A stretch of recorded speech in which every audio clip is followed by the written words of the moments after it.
Vamos dar continuidade à nossa disciplina Cognição e Intelecto, processos mentais conscientes e inconscientes. Agora, entre os processos cognitivos conscientes, nós temos também aqueles que são exclusivos do ser humano. De modo geral, eles são relacionados a juízo de valores, valores imateriais, valores transcendentais. Então, entre os processos cognitivos conscientes, nós temos a imaginação, que é a capacidade de formar imagens mentais, tanto visuais como sonoras. É claro que os animais também têm essa capacidade, mas os animais não podem utilizar a sua imaginação como fonte de criatividade. Temos ainda a análise, que é a capacidade de decompor uma ideia, decompor um fato nos seus detalhes, nas suas particularidades, associar e manipular esses detalhes, essas informações e conhecimento, ou seja, análise é a capacidade de decompor uma ideia. O contrário da análise é a síntese, que é a capacidade de generalizar conhecimentos para ter uma ideia global do mesmo e, dentro do possível, identificar uma lei geral que rege fenômenos mais ou menos parecidos. Temos ainda a intuição, que é uma percepção interna. O que é intuição? É a capacidade que a pessoa tem de perceber, discernir e concluir sem que ela saiba exatamente os critérios a que chegou a isso. Ou seja, a pessoa sabe que sabe, mas não sabe como sabe. A intuição, ao contrário dos demais processos cognitivos conscientes, que são concentrados principalmente no hemisfério esquerdo do cérebro, a intuição é mais acentuada no hemisfério direito do cérebro. E uma outra coisa, a intuição é muito mais desenvolvida nas mulheres do que nos homens. Não que os homens também não sejam altamente intuitivos, mas de modo geral as mulheres são muito mais intuitivas. Temos ainda os processos simbólicos, que é a capacidade de associar ideias a símbolos. Dentre os processos simbólicos, o mais importante é a linguagem. Relembrando, o próprio pensamento é um conjunto de símbolos para expressar o funcionamento mental. A linguagem é um conjunto de símbolos que expressa um conjunto de símbolos que vem a ser o pensamento.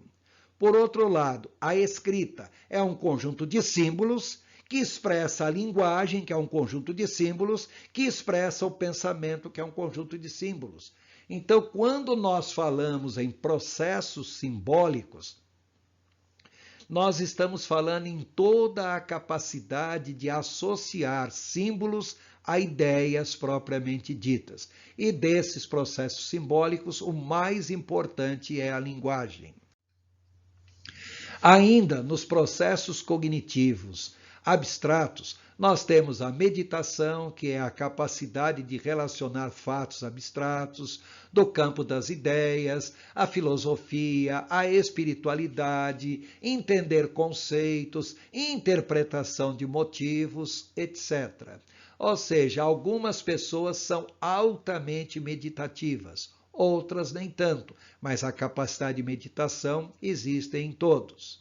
Podemos ainda destacar o entendimento ou discernimento, que é a capacidade de discernir, interpretar e julgar os atos, fatos, acontecimentos, tentar de alguma maneira fazer uma identificação e uma explicação dos fenômenos que ocorrem.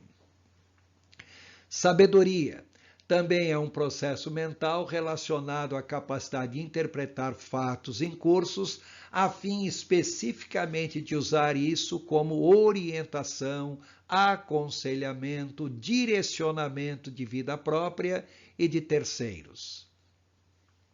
Subjetivação é a capacidade de se apropriar de ideias como se fossem ideias próprias. Ou seja, apropriar padrões socioculturais do ambiente e fazer deles o seu próprio padrão sociocultural.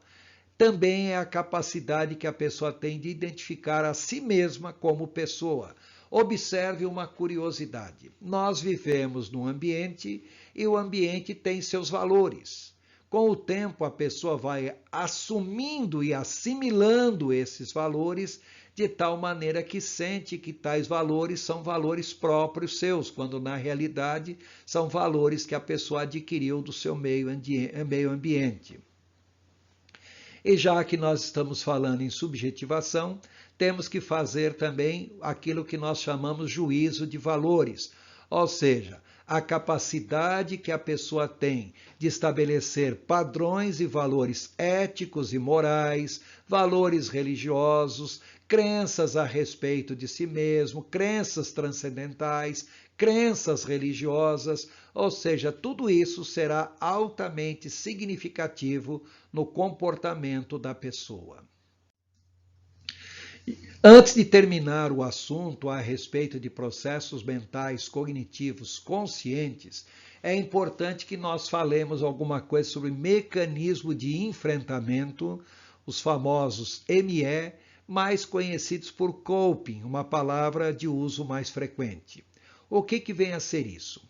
É o conjunto de recursos e esforços cognitivos, também emocionais, comportamentais, sociais, materiais, existenciais, espirituais e assim por diante, que capacitam a pessoa a lidar com demandas externas, ou seja, demandas ambientais, e ou demandas internas, são demandas pessoais, resultantes de situações estressantes.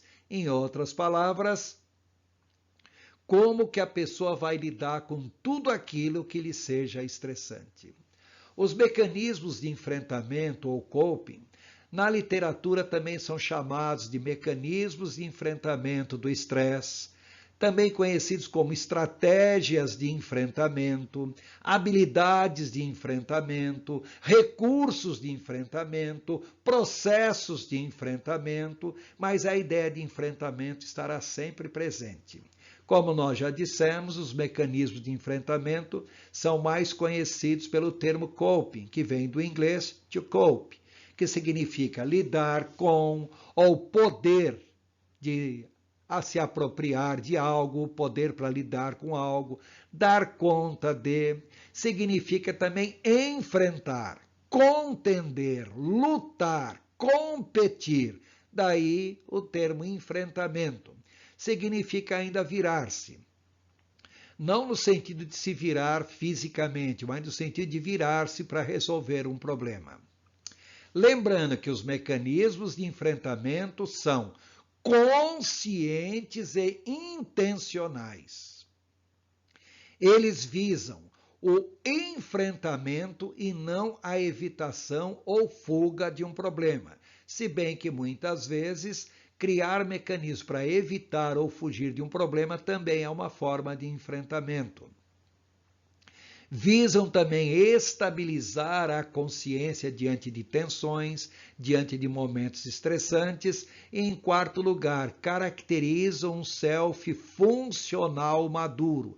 Self funcional seria uma pessoa que tem consciência de si mesma. Então, é um self funcional e maduro. Antes de encerrar o assunto, é importante que nós, pelo menos, apresentemos de maneira bem rápida e sucinta os principais mecanismos de enfrentamento. Temos a resiliência, que é a capacidade de enfrentar adversidades, resistir às mesmas e sair até mais fortalecido após o encerramento daquilo que motivou a situação de estresse.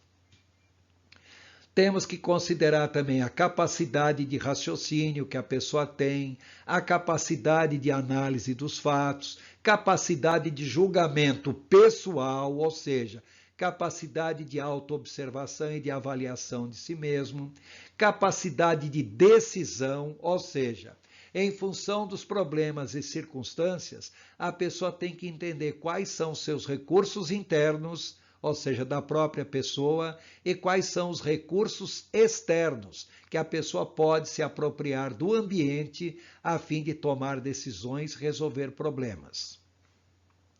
Ainda como mecanismo de enfrentamento, vale destacar que a pessoa deve saber trabalhar com objetivos e decompor esses objetivos em partes menores, ou seja, metas. Então, saber trabalhar com metas para atingir objetivos no fim.